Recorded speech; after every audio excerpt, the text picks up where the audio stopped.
Relay. We're covering today's top boxing news. Opinions on Katie Taylor, Chantel Cameron. Tell me how you think that fight goes, and do you think it'll actually happen? I hope it happens. Chantel deserves that fight. I think Chantel's just too strong for Katie Taylor. I think she's going to be too strong, too relentless. I think Chantel wins. I don't know if she'll knock her out because we know Katie Taylor has a great chin. But I just think that, I think that Chantel gets that fight. And I kind of have no doubt in that. Chantel can do it all. And she's really, really strong. She's relentless. Got great combos. She can box forward, she can box on the front foot, she can sit in a pocket and bang. Do you know what I mean? And she has variety in her punches. I think which Katie Taylor lacks. And Katie Taylor would have to come up, obviously, I would assume, because I don't and that's what Katie Taylor said. She'd go up. It's about time Katie Taylor stepped outside of her division. She's achieved everything in her division. She's been undisputed for that long. You know what I mean? Challenge yourself and go up a weight. Do that. To challenge herself, and I think that's where Katie's at, and she wants to do that. She wants to challenge herself, so why not? I think it's great, and I look forward to that fight if it happens, and I do hope it happens. You know what I mean? If it doesn't, that's just making women's boxing like men's boxing. We're all scared to fight each other because that fight, apparently the girls are both happy to fight each other, so then people are going to stop her. Their promoters saying, no, I don't want you to fight them because you might lose. We're not men, we're women, we don't care. Let us fight.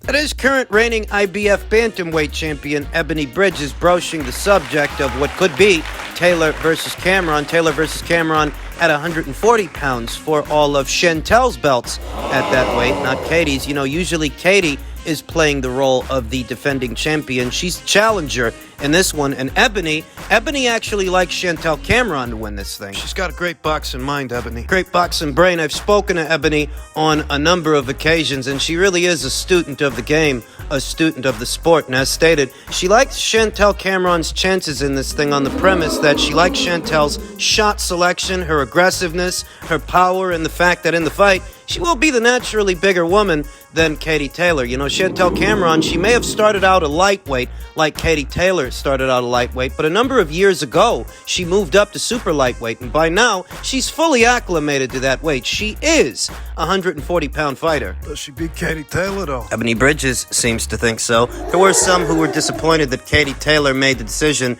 to take on Chantel as opposed to Alicia Baumgartner. Alicia, the super featherweight division's undisputed champion. Katie doesn't gain nothing out of defending her belts against Alicia. It would be a big fight, don't misunderstand me. It's definitely a big fight, but it would just be a title defense for Katie, whereas against Chantel at 140. It's a chance to become a two-time undisputed champion. So the appeal is obvious. Either fight would have been a hard fight for Katie. A fight with Alicia, a fight with Chantel. Each fight possesses its own separate set of challenges. Opposite the ring, Chantel Cameron. Low school boxer. Good amateur background, good pedigree, good professional background, good resume so far. Ana E. Esther Sanchez, a common opponent between Katie and Chantel. Jessica McCaskill as well as Vivian Obanoff and Argentinia's own Victoria Bustos. Share a number of common opponents, Katie Taylor and Chantel Cameron. They're good at a lot of the same things. They can both play the aggressor and the defender equally well, so the question is,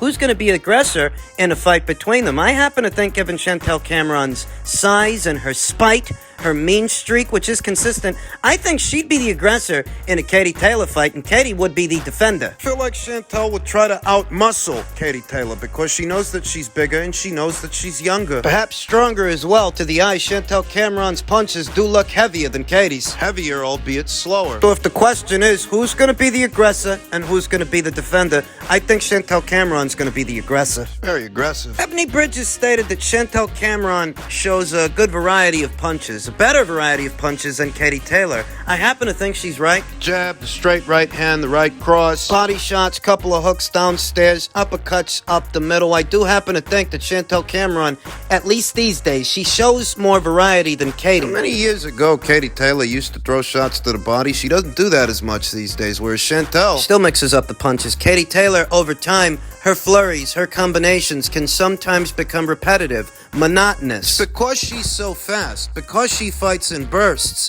that those flurries are still effective, albeit repetitive. I do think Katie Taylor has both faster hands and faster feet than Chantel Cameron, but Chantel shows more variety. That makes her lethal. Katie Taylor's legs, her ability to move around the ring and create space. Chantel could take those away with concentrated effort to go to the body. Listen, it's a tough fight. It's a really tough fight. Make no bones about it. It's not the path of least resistance. There is a legitimate chance that Chantel Cameron could beat Katie Taylor. Very risky fight, but given the level at which Katie Taylor competes, who her contemporaries are, and what's happening just at or around these weights, either at 130 or 140 pounds, there are no safe choices. You go big or you go home. In other news, the continued fallout from Conor Benn's appearance on the Piers Morgan show. Conor Benn was asked what he thinks of people who cheat in sports, and he said they should be banned for life, especially contact sports. Banned for life. Conor Benn, I feel like his appearance on the Piers Morgan show did more harm than good. Conor, who stated, "They can't stop me from fighting," in reference to the BBBOC. In this country, fine. They filed 7 misconduct charges against me. One was we wanted the fight to go ahead. Second was we didn't tell Chris Eubank Jr. immediately. I thought you lot can do one. I can't believe how much the public want me to be guilty. There's boxing pundits telling me I'm guilty. They know me. They know my family. They know what I stand for. Why are you trying to label me a cheat? Well, the positive drug test, the adverse finding might have something to do with that. I expected more from Conroy. I expected a lot more when I heard that he would be appearing on the Piers Morgan show. I interpreted the appearance before having viewed it. You know what I figured? The boxing community seems to have already made their minds up about this, and Conor's singing to the choir. Whatever he says to the boxing community, it's gonna fall on deaf ears, so he wants to bring this story to a new set of eyes. New set of ears, moreover. I expected a more intricate and elaborate explanation. I expected Conroy to elaborate upon what he already imparted by way of his own social media.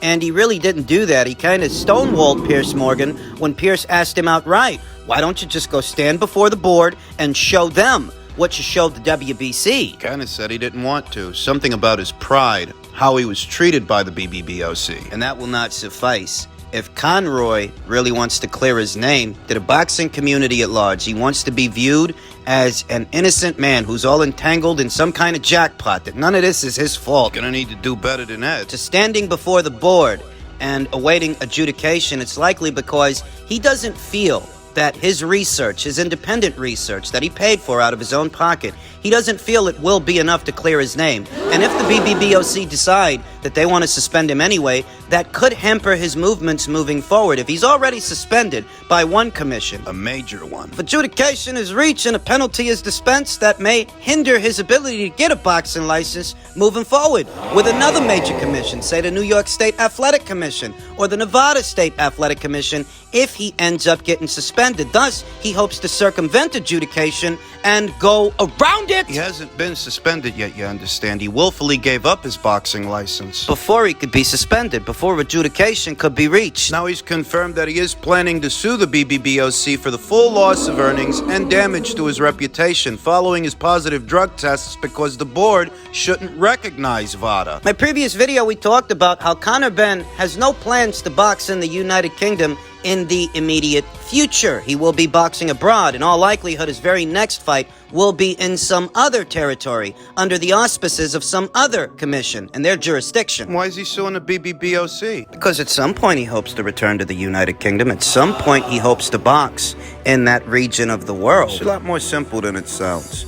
Conor's not confident that his 270-page document will be enough to clear him with the BBBOC. He may fear that they're going to suspend his license and suspend him anyway. Maybe he really does believe that he's innocent. And you know what? I'll go as far as saying as maybe he is. But he's not confident that he can prove that. So now what he hopes to do is go around the BBBOC, sue them in order to pressure them. Make them fold. The BBBOC are essentially using the findings from an anti-doping organization that they don't adhere to or work in tandem with. Conor likely hopes to use this as a defense. Since when did you guys start worrying about VADA tests? You guys use UCAD. You adhere to UCAD's findings. You work in tandem with UCAD, not VADA. And if all of my UCAD tests came back clear, you ain't got nothing to hold against me. That's what he's thinking. And we'll see if that works, but that's what I think is going on, and that's essentially why I think he doesn't want to go before the board and make his case. He fears he'll be suspended anyway, so he hopes to go around them Take him to court. on the premise that the BBBOC isn't exactly the most well-funded organization. Can they really afford to have a long, drug-out legal battle over the findings from an anti-doping agency they don't even work with? There's an interesting exchange between Chris Eubank Jr. and Conor Benn. Chris Eubank Jr. said, I was 99% sure Conor was a cheat, but after watching that interview with Piers Morgan, now I'm 100% sure. Imagine failing 2 drug tests and then trying to play the victim. The balls on this kid. Or should I say, the eggs on him. As stated, I feel like that appearance on the Piers Morgan show might have done more harm than good. Conor Benn himself replied by saying, you sat there trying to play the victim but tried blackmailing me for £1 million, you shit house. Pretty sure Chris has got a lot of shit in his house. It's not much of a rebuttal for Conor to say that Chris Eubank Jr. quite opportunistically tried to extort him with this information, this entire fiasco. I mean, it doesn't exactly prove his innocence. If he's telling the truth and Chris Eubank Jr. did in fact try to extort him behind all of this, all that proves is that Chris Eubank Jr. is an asshole, but we knew that already. Look at the size of the leather jacket he wore to the press conference. The collar on that jacket's so big. Performance-enhancing drug expert Victor Conti chimed in, added his 2 cents saying, is boxing to believe that Conor Benn tested positive for clomiphene 2 times and 5 weeks apart, and the lab made errors both times? Second positive test had nothing to do with WBC boxing, so how do they have jurisdiction? Is financial gain possibly blinding people? Possibly. I mean, how else do you reconcile the resurgence of Tyson Fury into the sport of boxing after his positive test? How do you reconcile the resurgence of Jean Pascal? He tested positive for 4 separate banned substances not that long ago, and that didn't stop Lou DiBella from scooping him up and working with him. It's not stopping Lou DiBella or Yvonne Michelle from helping to promote his next fight. Twitter account that goes by the name Boxing Kingdom added a very insightful comment to all of this. 4 of the current top 10 at heavyweight have either failed PED tests, accepted PED bans, or been involved in a PED controversy. Fans ignore this after 6 months. The Ben case isn't different.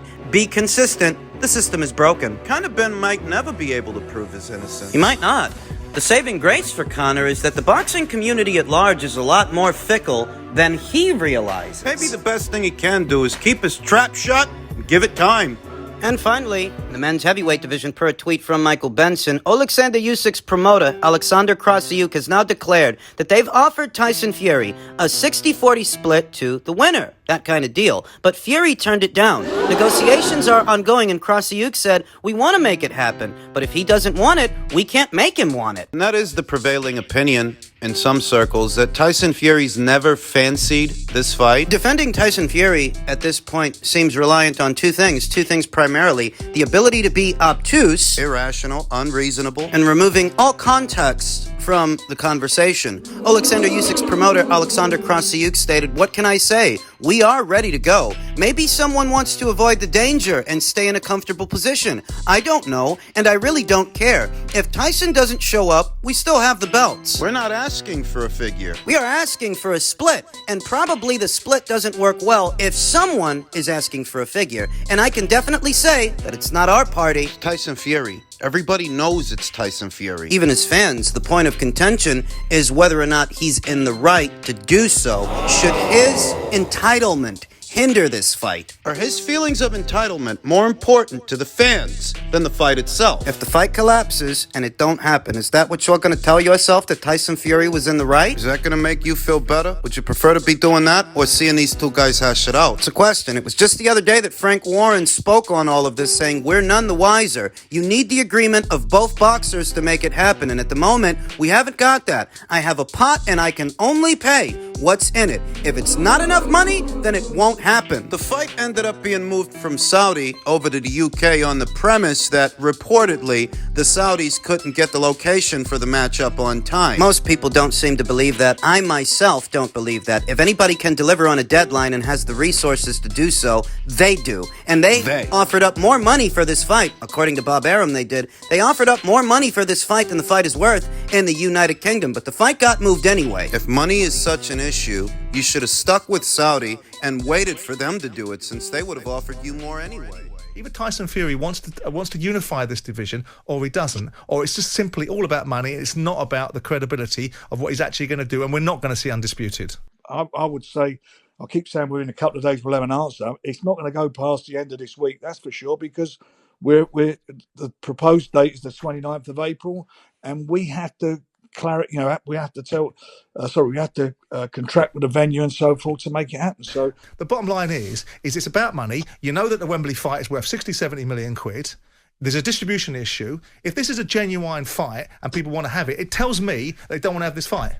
It tells me that you might as well scrap it and move on with getting an interim fight and maybe come back round to the Middle East. If they're both lucky enough to have their belts in 6 months' time and neither one of them gets knocked out by someone else, you reconvene at the end of the year when the Middle Eastern guys are back on the table. Why don't we PL get off the pot? Twitter account that goes by the name Tom at UK Fight Night stated, Usyk agreed to a Saudi deal. Fury couldn't, wouldn't. Now he wants it in Wembley, where there's not enough money to go around, and he wants the majority split. Not happening, is it? The money's all of a sudden an issue now that it's in the UK, but you guys are the ones who moved it from Saudi to the UK. If you would have kept it in Saudi, money wouldn't have been an issue. You just would have had to wait a little longer. If we are to believe that the Saudis couldn't deliver on a deadline, which I don't, but if we go with that just for argument's sake, so what? You would have had to wait a little longer for them to construct the venue or the location or whatever it was, but you would have got the kind of money that you wanted, and you guys are the ones that moved it. There's no way this fight falls apart and it's not Fury's fault. There's no way. You may still have the Kemper community defending him if this fight falls apart, but to the rest of the boxing community, there's no way this happens, and it ain't his fault. He's gonna lose fans behind this. And bear in mind that there were already rumors and reports, even big quotes from Big John Fury, Tyson Fury's father, that the real issue in Saudi was he didn't like the money in Saudi, but apparently he doesn't like the money in the UK either. So maybe what it really is that Tyson Fury doesn't want to fight this guy. That's the feeling, that he is willfully being difficult in order to wrap all of this around Usyk's neck and blame him when he's the one that doesn't want to fight. If this fight falls apart, he'll get the blame. And who's he supposed to offer up as a substitute for Usyk anyway? Who's the alternate? It better be somebody good if this fight don't happen.